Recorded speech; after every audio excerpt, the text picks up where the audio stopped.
नमस्कार, मैं हूं उपेंद्र यादव। आज की सबसे बड़ी और लोकतंत्र की जड़ों को झकझोरने वाली खबर लेकर हाजिर हूं। बिहार की मतदाता सूची में 5 लाख से अधिक फर्जी नाम, 67 लाख नाम हटाए गए और चुनाव आयोग की प्रक्रिया पर उठ रहे कई गंभीर सवाल। जी हां, कांग्रेस पार्टी ने चुनाव आयोग द्वारा बिहार में की गई विशेष गहन पुनरीक्षण SIR प्रक्रिया की पारदर्शिता पर सवाल उठाते हुए एक बेहद चिंताजनक दावा किया है कि इस प्रक्रिया में जवाबों से ज्यादा सवाल खड़े हैं।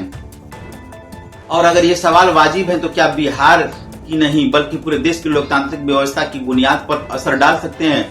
बिहार में चुनाव आयोग द्वारा विशेष गहन पुनरीक्षण यानी स्पेशल इंटेंसिव रिवीजन SIR के तहत मतदाता सूची का बड़े पैमाने पर पुनरीक्षण किया गया। करीब 3 महीने चली इस प्रक्रिया के बाद 67,30,000 से अधिक नामों को हटा दिया गया और लगभग 21.53 लाख नए नाम जोड़े गए हैं। अब ये आंकड़े जितने बड़े हैं उससे कहीं ज्यादा बड़े सवाल हैं कि जो कांग्रेस पार्टी ने उठाए। कांग्रेस के चुनाव निगरानी प्रकोष्ठ ईगल ने दावा किया है कि अंतिम मतदाता सूची शुरुआती विश्लेषण में 5 लाख से अधिक फर्जी और डुप्लीकेट नाम पाए गए हैं।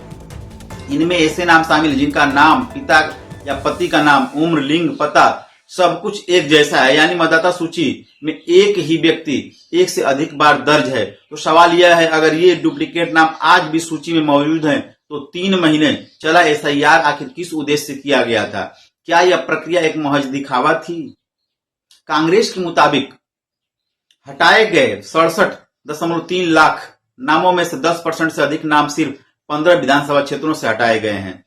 अब यह संयोग है या साजिश? क्योंकि अगर आंकड़े एक समान तरीके से राज्य भर में वितरित नहीं है तो इसका मतलब है कि कुछ खास क्षेत्रों को टारगेट किया गया है।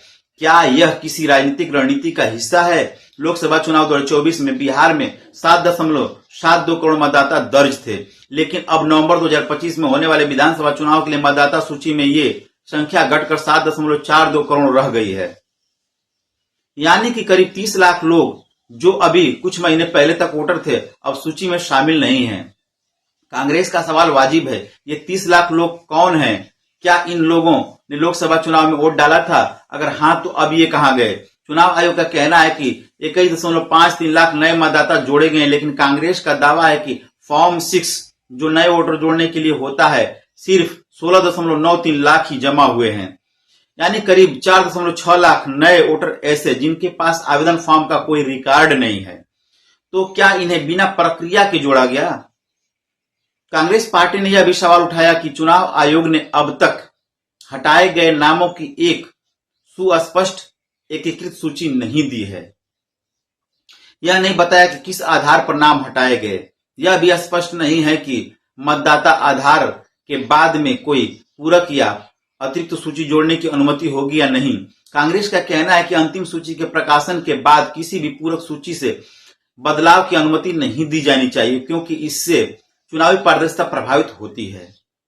कांग्रेस ने अपने बयान में बताया कि लोकसभा में विपक्ष के नेता राहुल गांधी लगातार मतदाता सूची में अनियमितताओं का मुद्दा उठाते आए हैं। कांग्रेस का कहना है कि मतदाता सूची की विश्वसनीयता लोकतंत्र की नींव है। अगर जनता का विश्वास डगमगाता है तो चुनाव की वैधता पर प्रश्न चिन्ह लग सकता है। अब जरा सोचिए, जिस लोकतंत्र में वोट देने का हर नागरिक का मूल अधिकार है, जहां एक एक वोट चुनाव का परिणाम तय करता है, अगर वहां लाखों नाम फर्जी हो या हट जाएं, तो क्या हम उस चुनाव को निष्पक्ष और पारदर्शी कह सकते हैं? कांग्रेस पार्टी ने कहा कि वह मतदाता सूची को साफ, निष्पक्ष और पारदर्शी बनाने के हर प्रयास का स्वागत करती है, लेकिन चुनाव आयोग को सभी उठे सवालों के सार्वजनिक और स्पष्ट जवाब देने होंगे।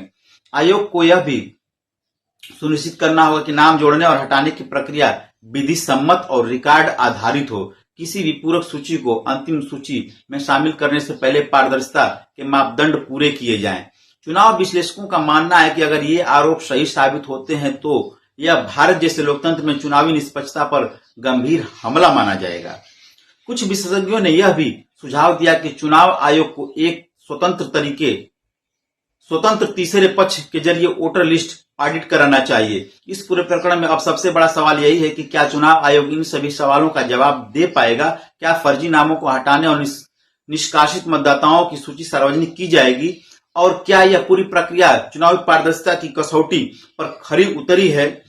क्योंकि अगर ये सवाल अनुत्तरित रह गए तो इसका असर न सिर्फ बिहार के चुनाव पर पड़ेंगे बल्कि देश भर में चुनाव की साख को भी प्रभावित करेगा। आज का लोकतंत्र केवल एक वोट डालने का अधिकार नहीं है बल्कि उस वोट के पीछे की प्रणाली में विश्वास का नाम है। चुनाव आयोग की चुप्पी अगर बरकरार रही तो उस विश्वास पर सबसे बड़ा संकट मंडराएगा। हम आपसे वादा करते हैं कि हम सवाल पूछते रहेंगे, निष्पक्ष, निर्भीक और जिम्मेदारी के साथ।